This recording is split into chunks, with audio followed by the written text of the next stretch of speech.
This section is about visualizing a world map, and we will use a new indicator from the goal number 7, affordable and clean energy.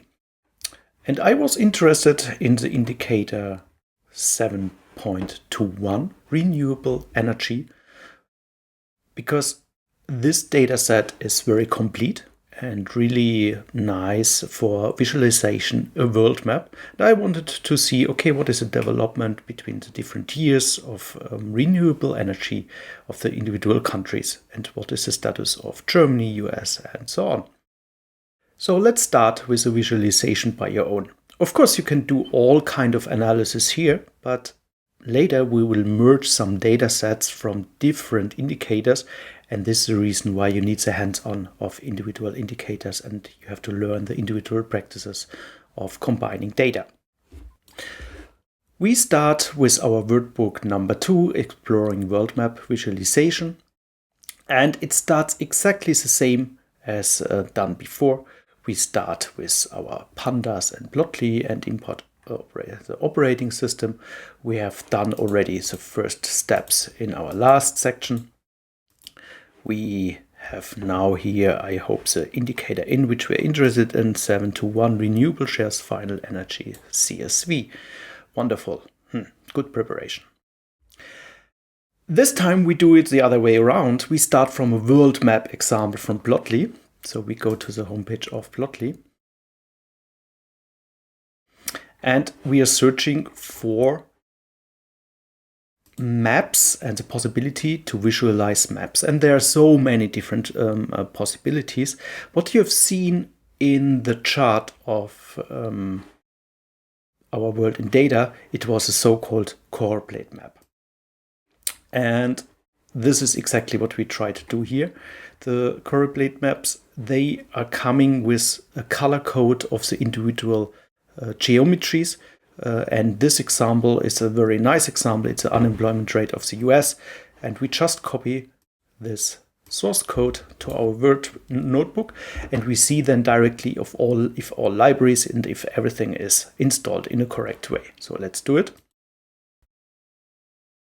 And let's copy it and execute it. Let's see if it's working out. Okay, wonderful. So this is your cross-check if you installed everything in the correct way. Otherwise, you have to maybe reinstall some packages. Let's go through some of this source codes. So it's very mighty that we can drill down really to each individual state in the US. It's not even a state, it's a counties level. And let's see what they are doing here. We have several commands here, and it's a little bit more advanced. Maybe it's not important to understand everything, but I would like to give you an impression how mighty Python is, and that Python is a multi-scripting language to do nearly everything in the web, to get the data, to visualize, to do the analytics. Let's have a look how they retrieve the data. So they're using this command, the URL lib. They are opening directly a link in the internet, so they get access to the JSON geometry files of the countries, of the counties, because the plotting itself needs to know where to plot which color. Let's have a look on the result. The counties itself, how does it look like?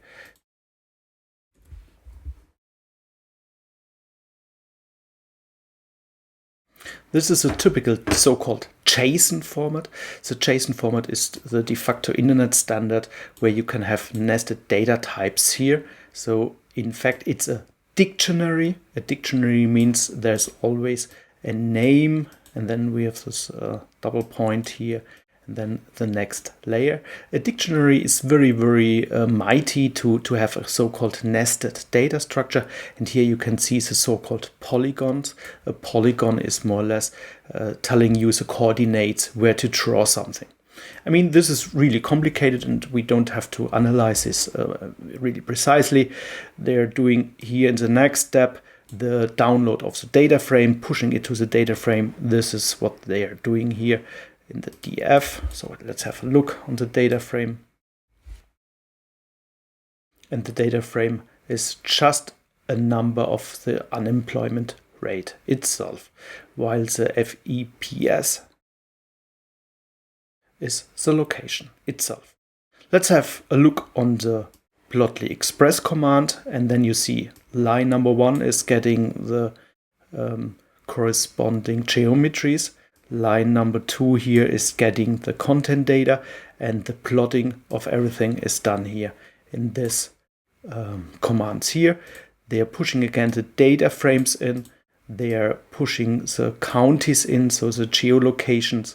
They are pushing the column in of the data frame where it is binded against the counties. The color itself is unemployment color. That's exactly the unemployment rate. And then these things here is more or less additional attributes how to plot something. And this is where everything starts to play around and to understand a little bit the kind of visualization. The update layout command is okay, finally, once you have generated your object, you would like to maybe update the layout. The margins means, okay, I don't want to have a big margin around my graphics. So let's do it like this. And then you see something will change on the right layer, that we have now a margin. So the top here I changed here, so we have a wider color on white. But this is how you start to play around with this kind of commands. But now let's do it on our data set. We have step 1, we want to read into renewable shares of the energy. We ensure that we get only one date in for each country, and then we want to visualize it. Let's start with the first command. The first command is very simple. We did it already. We push our CSV to a data frame, and we have again our entities, the code, and the year. Because later I want to compare different CSVs, I rename this column. I rename the column according to the CSV name. And this is done really simple. So I get all column names in this array here. I rename the third position 0, 1, 2, 3. The third position I rename into the corresponding CSV file name. We just changed the renaming of the data frame. So let's push it back to the data frame line. And now I have to do one more thing. The plotting of a world map means that you need one number per country. The code itself can be represented really simply by, is identified by Plotly, really simply, but you cannot tell him, or you have to tell Plotly, would you like to plot the year 1990, 91, or the latest one? And for this we will go with a new command, and this is the so-called group by command. The group by command itself I visualized here in Excel. Imagine you have an array here of the color codes with blue, red and yellow color with some values behind. With a group by on color, you are pushing all rows with the same color into one group here. The blue group, the yellow group and the red group. And with the function max or maybe last, you are searching for the maximum value within your group. So for the blue group, you are searching the max value here is 11, the max here is 10, and in the red one is 6. This is a group by command, visualized very nicely. And if we do it here with the last command, it would take the last element of the array to bring it towards the value. So with last, it would be 11, 3, and 6. When we do this group by and get out the last value, we have to ensure that the year is sorted accordingly. Yeah, I did this before, but you have to ensure that the year is sorted accordingly, and then you can pull out the last value. And we can do the plotting. So we go again with our data set itself. So we go now in the graph object, the global object. we bring in the data set here in a choropleth graph. So we have the DF code. That's a very important thing. The Plotly directly identifies the code. The code here, this abbreviation with the 3 letters, is the international code for the locations. We would like to have the dimension what to plot. That's our renewable share finally. We have the text itself is the entities itself. So this is for the hover text. We go with a color scale of blue. We do an auto color scale false. We have the color bar title and we can show it. That's it. Voila. We plotted it very nicely.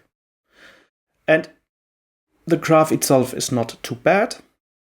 Still, it might be of importance to do a kind of rescaling and beautify the graph a little bit. And what we are doing here is more or less adding a new title. So we update the figure layout. We control the framing itself. I don't like it if there's a frame around.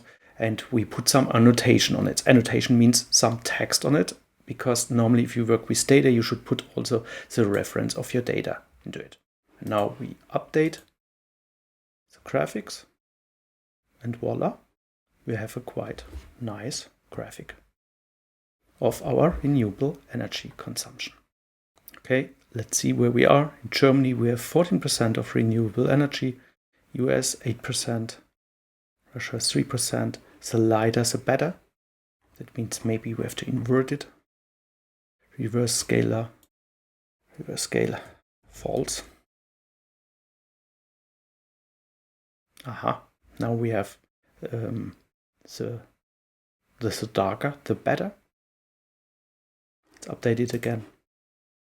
Now you can play around with this kind of data sets. Let's zoom in a little bit into the different countries. In Europe, okay, we have 14% renewable energy. Okay, Norway, clear. Iceland, France, 13%. Germany is also not too good. Let's have a look on the US, 8%, 22% Canada for renewable energies. Okay, so in summary, plotting a world map as well is of course a little bit more complicated than doing just a line drawing. However, with a clear definition of the initial, by using the correct libraries and understanding and playing around with the individual parts, and you just can play with the individual markers and see what happens then. You see now I changed the color coding. You get a feeling for the entire setup. And this is what I started as well. When I started with the plotting of the unemployment rate in the US, I started to play around. What is this color range? The color range gives me here something. The zoom factor, okay, where does it start? The center location of the mapping, and so on and so on. There are many different things what you can push in, and you have to play around. And this concludes the world mapping example.